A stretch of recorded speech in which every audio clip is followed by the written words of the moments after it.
কৃষ্ণ শংকৰ গুৰু হৰিৰাম ভাদ্ৰ মাহ পবিত্ৰ মাহ আমাৰ সমাজত ভাদ্ৰ মাহক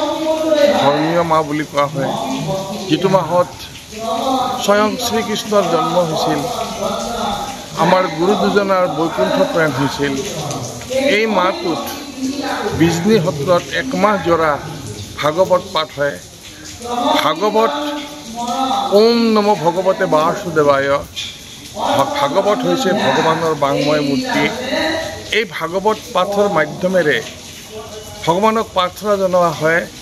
বিশ্ব মানৱৰ মুক্তিৰ বিশ্ব মানৱৰ শান্তিৰ বাবে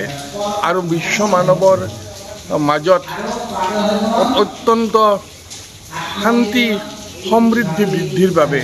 বিশ্ব মানৱৰ মাজত একতা বৃদ্ধিৰ বাবে আৰু জীৱ জগতৰ মংগলৰ বাবে এই ভাগৱত পাঠ বিজনী সত্ৰই বহু বছৰ ধৰি ভাদ্ৰ মাহৰ 1 তাৰিখৰ পৰা ভাদ্ৰ মাহৰ শেষ দিনটোলৈকে কৰি আহিছে আৰু আজিও সেই বিজনী সত্ৰত ভাদ্ৰ মাহৰ 1 তাৰিখভাৱে ভাগৱত পাঠ আৰম্ভ হৈছে আজি ভাগৱত পাঠ কৰিবলৈ আহিছে ভৱানীপুৰৰ জ্যোতিষ ডেকা বাপে অসমৰ বিভিন্ন ঠাইৰ পৰা ভকত বান্ধৱসকলে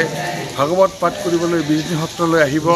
আৰু ইয়াত ভাগৱত শুনাৰ কাৰণে জাতি ধৰ্ম নিৰ্বিশেষে সকলো জাতিৰ মানুহে ভাগৱত শুনাৰ কাৰণে ঢাপলি মেলি আহিব ধন্যবাদ।